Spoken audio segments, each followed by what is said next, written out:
You can make your Gunpowder Army 30% stronger just by understanding these hidden mechanics in battles, but mess things up and your gun line will completely stop shooting. In my last video, I explained how not to get overwhelmed when using Gunpowder Armies, and in this video I'll show you how to make them even stronger. High ground, forests, water, and choke points affect guns more than you think, because even perfectly positioned units can underperform if you do not consider terrain and line of sight. There are hidden bonuses game does not explain very well, which can significantly improve gunpowder units, and the first bonus comes from high ground. Units on the high ground receive up to 30% damage bonus. For melee units, height difference for 30% damage bonus needs to be 1 meter, but for ranged units, it's much higher. You need to be 40 meters above surface level to get full 30% damage bonus, so most of the time you will receive only portion of it. Just so you have clear picture, flyers are some 15 to 16 meters above surface level, so they will receive about 10 to 15 damage bonus just by being in the air. So it's not always easy to get full 30% damage bonus. For instance, you will need to position flyers on the walls to be around 40 meters above ground. However, being on high ground, you will also take up to 30% less damage from units below you. This also affects both melee and range damage. So if it's possible, you should always position your gun units on the high ground to do more damage and take less damage in return. Even guns primarily rely on range damage.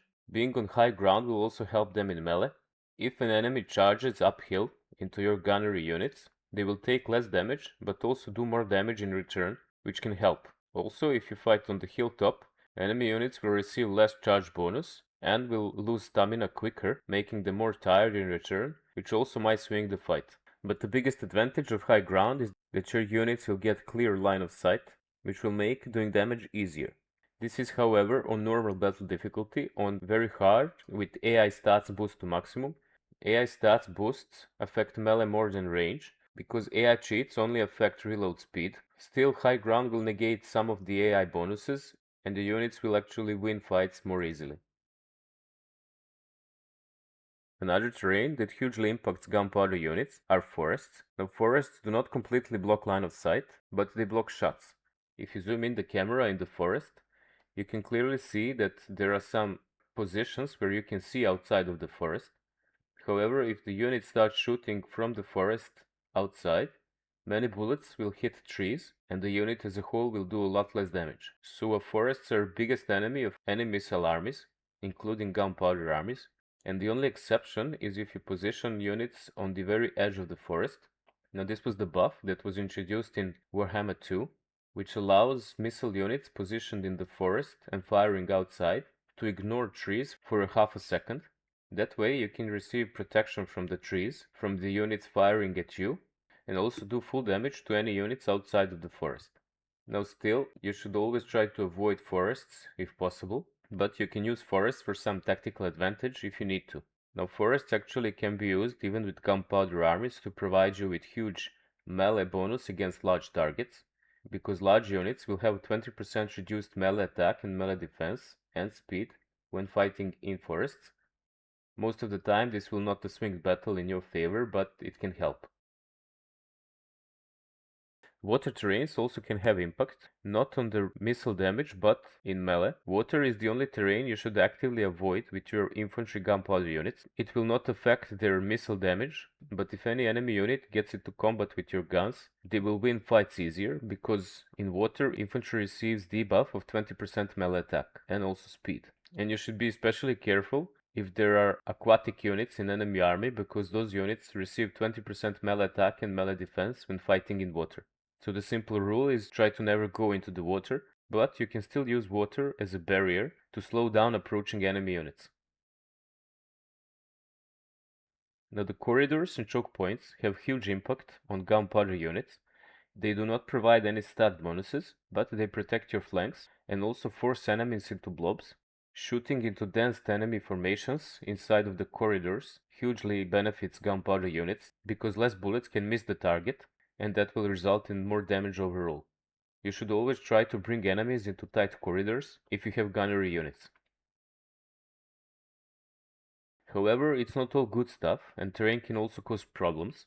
Terrain has a huge impact on line of sight, which can completely make or break your gunpowder armies. If there is any terrain between your unit and the target, guns can completely stop shooting.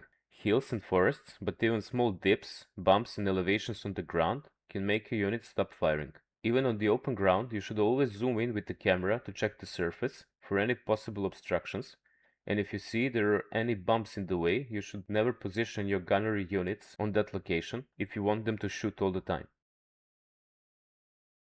Now elevations can also cause problems, and this usually happens during the sieges or if your unit is on very hilltop. Just like every unit has arc of about 45 degrees to left and right that they can shoot to, they also have up and down arc they have to watch out for. So if any unit is directly below them, your unit will not be able to see the target and guns will stop shooting. That's why when you fight a siege and you position your gunnery units on the walls, they will shoot when the enemy is far away, but once they get close to the walls, they will not be able to see them and they will stop shooting. And the same applies for the hills. Never position on very top of the hill. Always bring them slightly down the slope so they can always see the target. Now shooting up hills causes less problems. Your guns will have clear line of sight, but they will do less damage. However, most importantly, guns cannot shoot at any targets that are directly above them. For instance, flyers that are hovering above your units, or if a unit is standing on the wall just above your unit, your guns will not be able to shoot. So the best way to fix this is to move unit horizontally until target is not directly above. However, in some cases, high difference can actually be a bonus, because all models in the unit can have clear line of sight. If the target is slightly above your unit level, for instance coming down the hill, or is just taller, you will actually have clear line of sight and you can shoot. So the big question now, should you always try to use terrain perfectly and boost your guns? And the answer is no, not always. While you should always watch out for line of sight, positioning, target selection and control will have way more impact on the result of the battle than extra damage from high ground. And if you want to learn how to maximize gunpowder performance, watch this video next. See ya.